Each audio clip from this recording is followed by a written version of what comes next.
பிருந்தாவன் தாமில் பிருந்தாவன் தாமில் நம்ம வர்றதுக்கு எவ்வளோ ஃபார்ச்சுனேட்.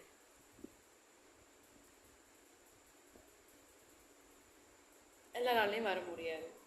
என்ன மாதிரி ரேர் ஃபார்ச்சுனேட் சோலால் மட்டும்தான் வர முடியும் அப்படின்னு சொல்லிக்க வேண்டியதான்.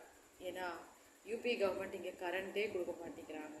கிருஷ்ணாவா இங்கே வெயில் போட்டு இப்படி சுட்டு எரிக்கிறாரு. இங்கே ரொம்ப ஹாட்டாக இருக்கீங்க. கரண்ட் இல்லாததுனால ஏசி இருந்தாலும் கூட ஏசி ஓடாது.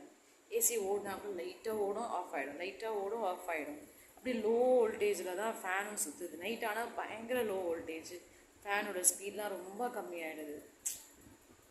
அப்படி இருக்கும்போது இங்கே ஹியூமிடிட்டி பயங்கரமாக இருக்குது. ஏதோ சூடாக எங்கேயோ ஒரு கிச்சனுக்குள்ளே இருக்கிற மாதிரி ஒரு ஹாட் அவன் சொல்லுவாங்க. அந்த மாதிரி நம்ம ஒரு ப்ரெட்டு மாதிரி வெந்துக்கிட்டு இருக்கோம். நாங்கள் கிரில்டு சிக்கன்லாம் வெந்துக்கிட்டு இருக்கிற மாதிரி இங்கே நானும் இங்கே வெந்துக்கிட்டு இருக்கேன் நான். ஸோ என் கழுத்தெல்லாம் அப்படியே வேர்க்கூர் வந்து எரியுது எனக்கு. இப்போ கூட நான் ஒரு ஈர துணியை தான் எடுத்து என் உடம்புல சுற்றிட்டு இருக்கேன். அப்படி இட்ஸ் ஸோ ஃபனி. वृंदावन धाम की जय, राधा कुंड की जय, राधे श्याम।